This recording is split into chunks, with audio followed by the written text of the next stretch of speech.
Saudara-saudari terkasih dalam Kristus, hari ini Selasa 11 Oktober 2022 dalam pekan biasa ke-28 tahun C. Bacaan dibawakan oleh Natasha Brenda, Mazmur dilantunkan oleh Josephine Joyce, dan renungan ditulis oleh Sandi Kusuma.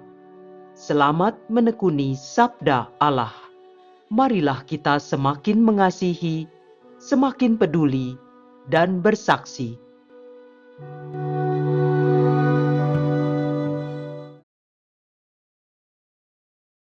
Dalam nama Bapa dan Putra dan Roh Kudus. Amin.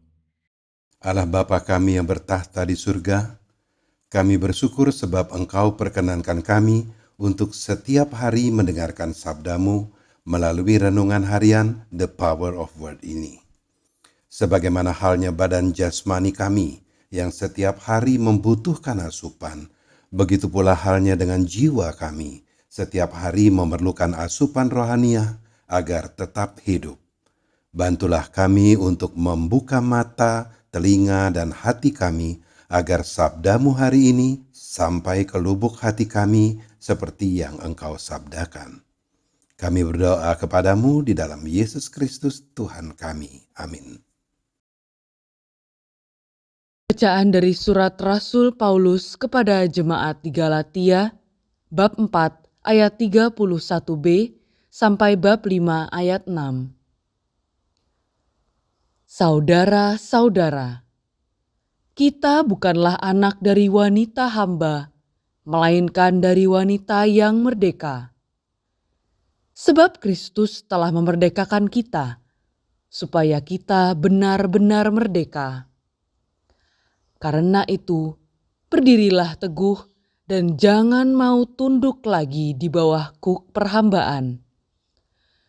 Sesungguhnya aku, Paulus, berkata kepadamu, jika kalian menyunatkan diri, Kristus sama sekali tidak akan berguna bagimu. Sekali lagi kukatakan kepada setiap orang yang menyunatkan dirinya, bahwa ia wajib melakukan seluruh hukum Taurat. Kalian lepas dari Kristus jika kalian mengharapkan kebenaran oleh hukum Taurat. Kalian hidup di luar kasih karunia. Sebab oleh roh dan karena iman, kita menantikan kebenaran yang kita harapkan. Sebab bagi orang yang ada di dalam Kristus Yesus, hal bersunat atau tidak bersunat sama sekali tidak mempunyai arti. Yang berarti hanyalah iman yang bekerja oleh kasih. Demikianlah sabda Tuhan.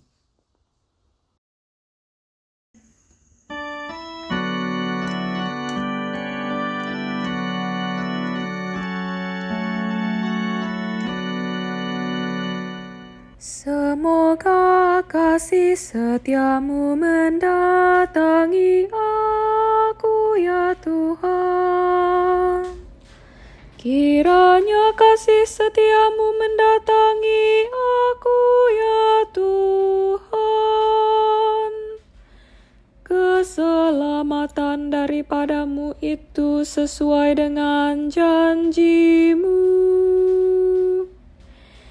Janganlah sekali-kali mencabut firman kebenaran dari mulutku, sebab aku berharap kepada hukum-hukummu. Semoga kasih setiamu mendatangi aku ya Tuhan. Aku hendak berpegang pada Taurat-Mu senantiasa, untuk seterusnya dan selamanya. Aku hendak hidup dalam kelegaan, sebab aku mencari titah-titah-Mu. Semoga kasih setiamu mendatangi aku ya Tuhan. Aku hendak bergembira dalam perintah-perintah-Mu yang kucintai itu.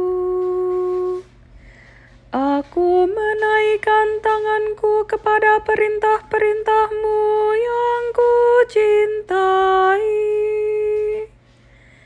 Dan aku hendak merenungkan ketetapan-ketetapan-Mu. Semoga kasih setiamu mendatangi aku ya Tuhan.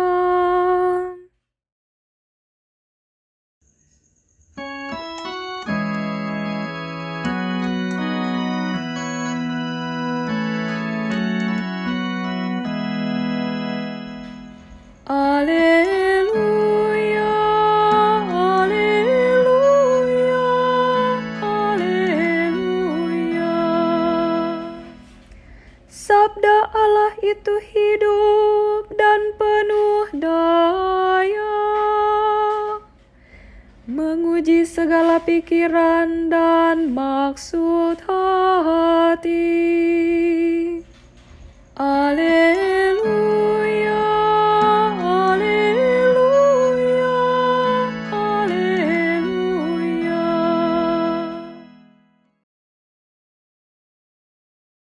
Inilah Injil suci menurut Lukas, bab 11 ayat 37 sampai dengan 41.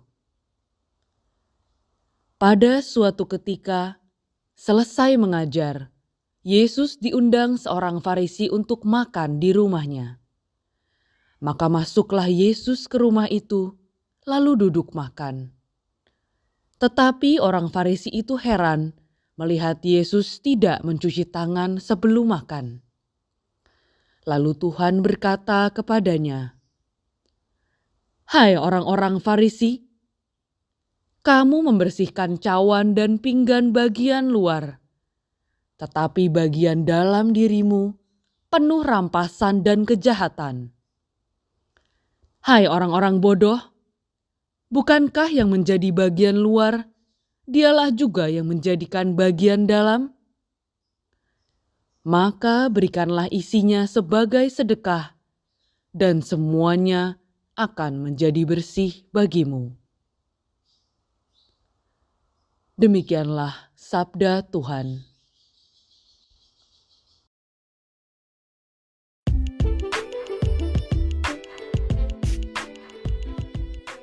Yang satu harus dilakukan dan yang lain jangan diabaikan. Renungan dibawakan oleh Sandi Kusuma.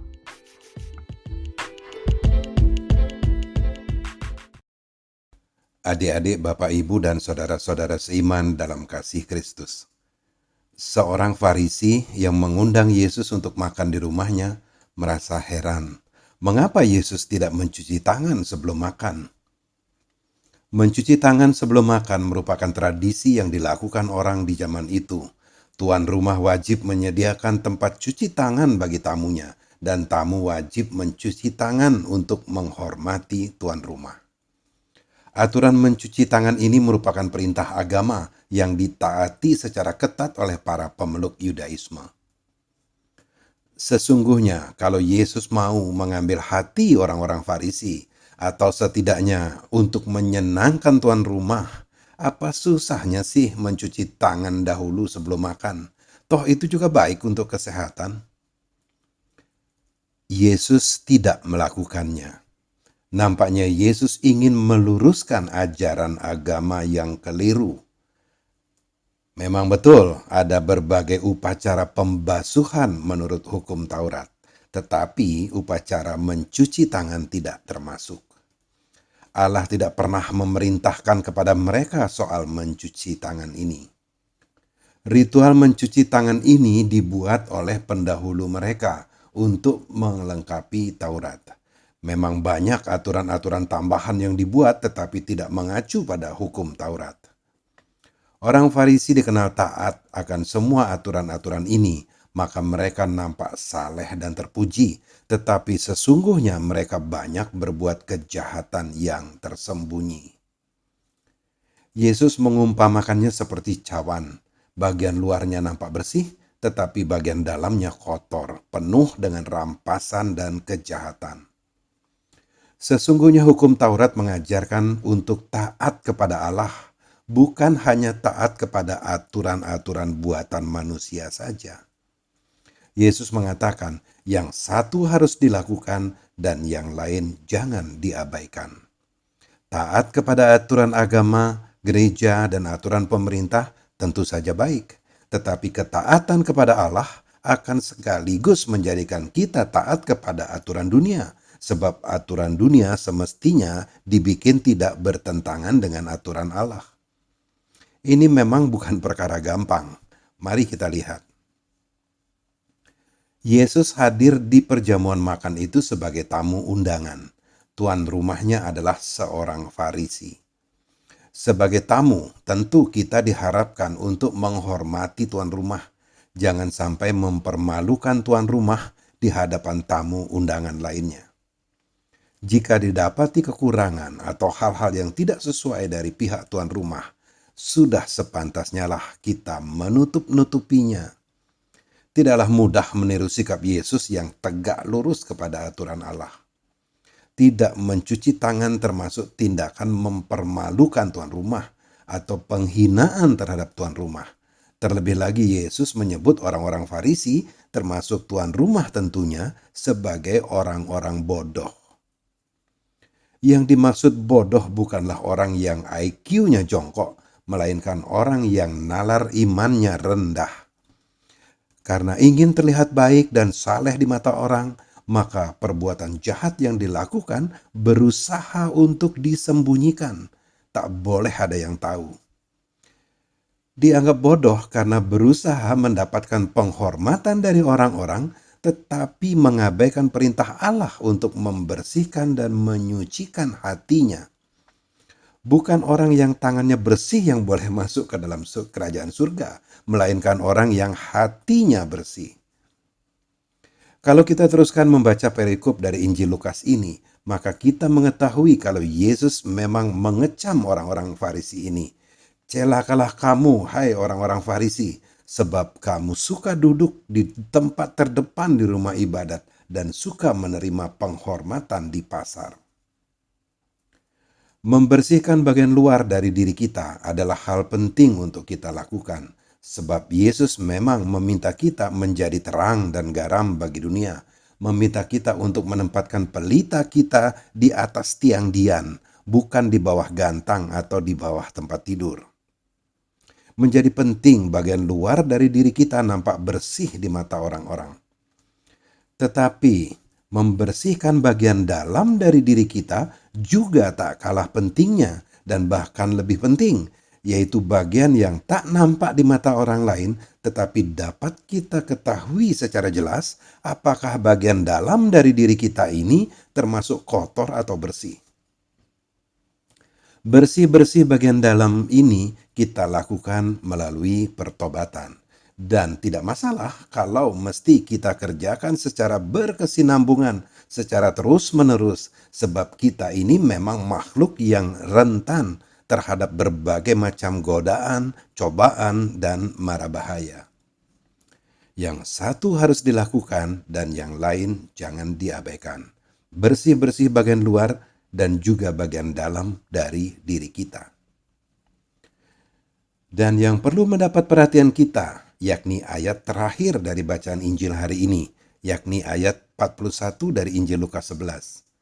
Maka berikanlah isinya sebagai sedekah, dan semuanya akan menjadi bersih bagimu.